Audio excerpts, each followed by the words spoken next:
રામે જળ સમાધિ લઈ લીધી, હા કૃષ્ણ ભગવાને વન સમાધિ લીધી, બરાબર.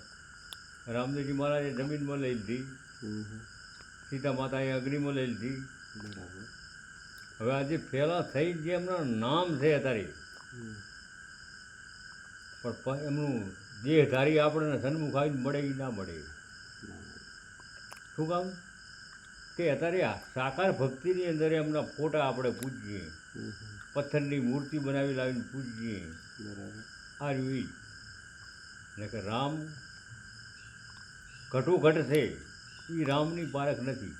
ઓલા જે જ્યાં ને એમની બધાને પારખ છે કે ભગવાન આવા હતા, ભગવાને આવું કામ કર્યું, આ બધી શ્રદ્ધા ધરાવે, પણ પોતાની અંદર બેઠા છે એની પારખ નથી. એમ કેમ નથી કે એને રસ્તો બતાવનારા નથી. એમ દિશા કાઢશે એ જીવને.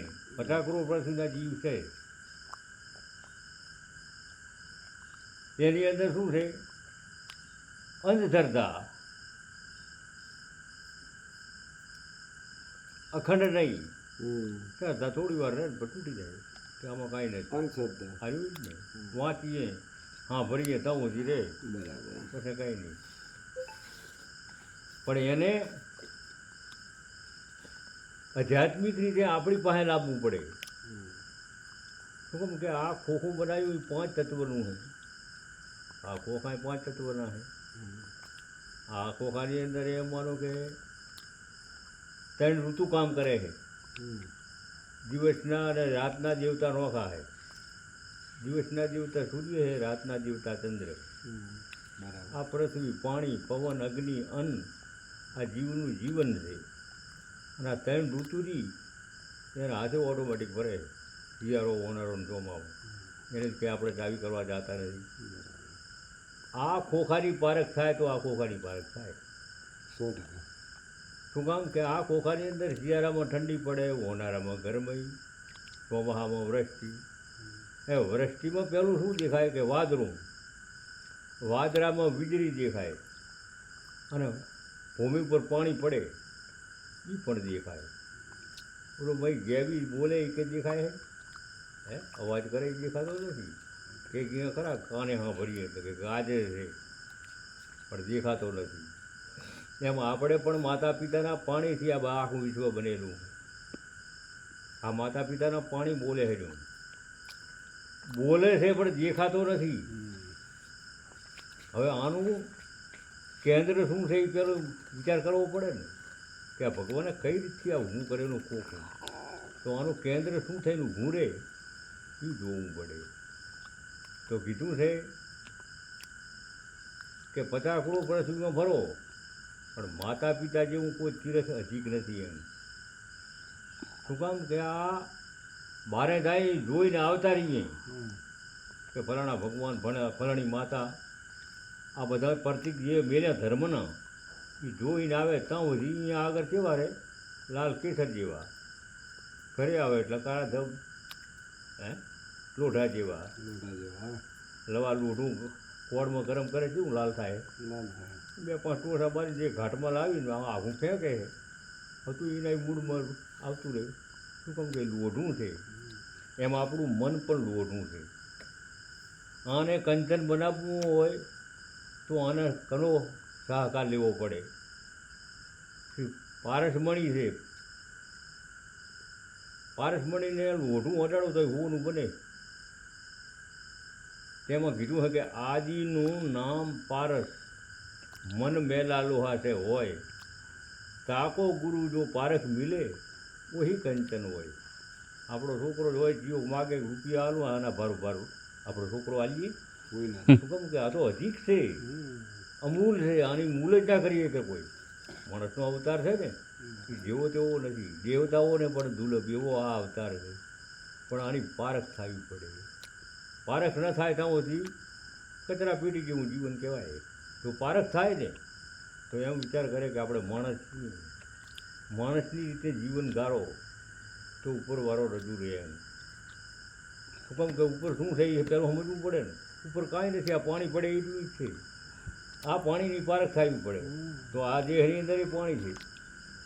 આ બેની એક કરતાં આવડવું પડે બેને. તારે મેળ આવે.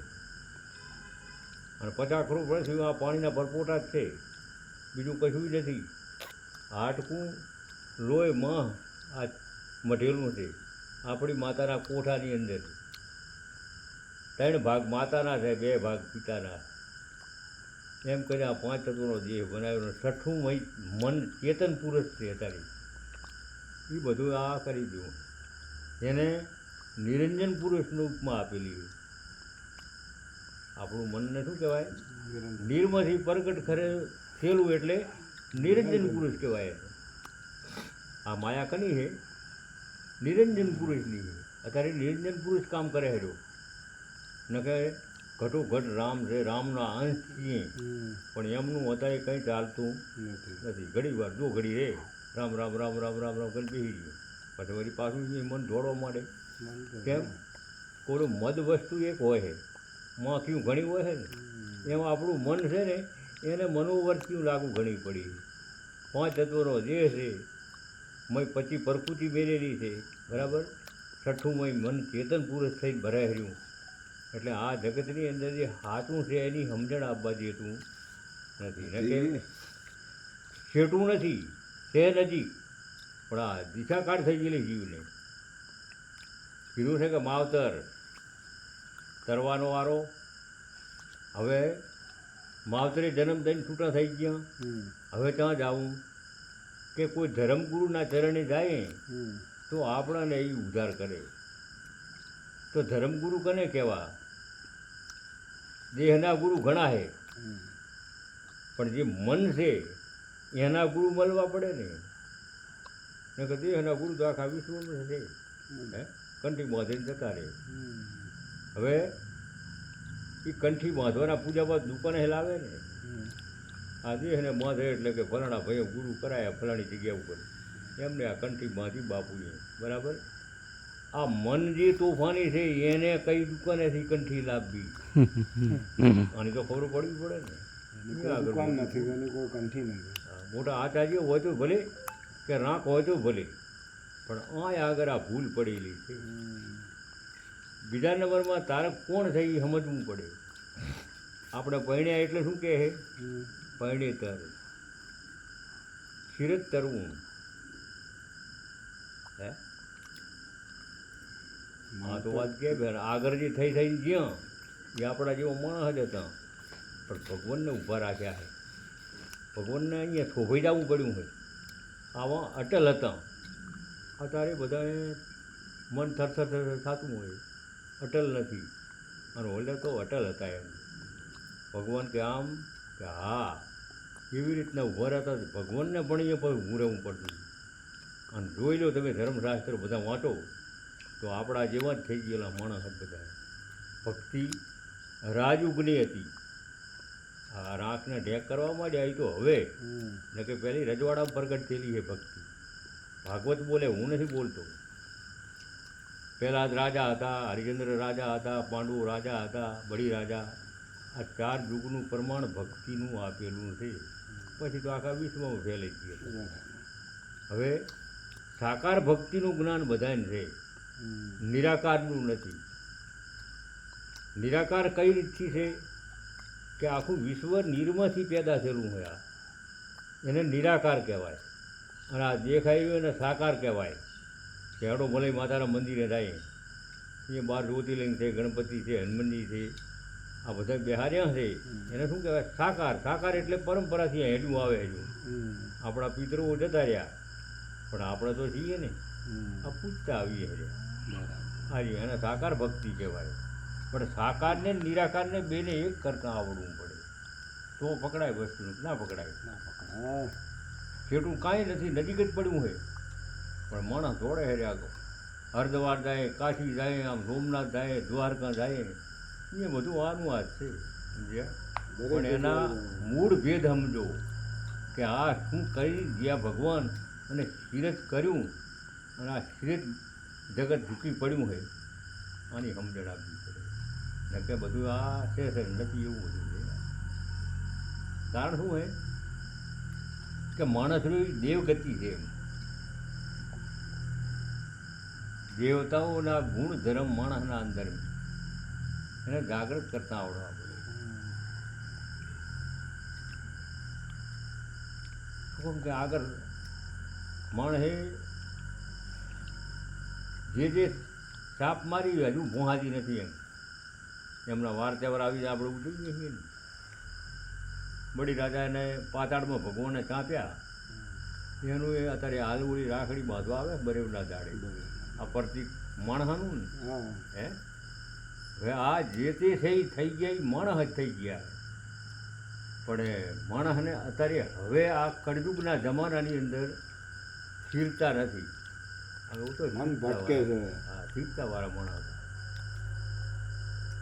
એમ કે એમના મનોબળ શક્તિ એવી હતી. અત્યારે મનોબળ શક્તિ નથી એ માણસ પાસે. અત્યારે થરથરી જાય તો કાંઈ થાય છે.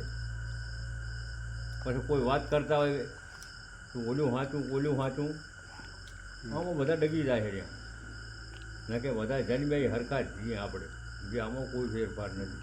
હિન્દુ કે મુસલમાન દરેકને જન્મ લેવાનો અધિકાર અને મરવાનો પણ અધિકાર.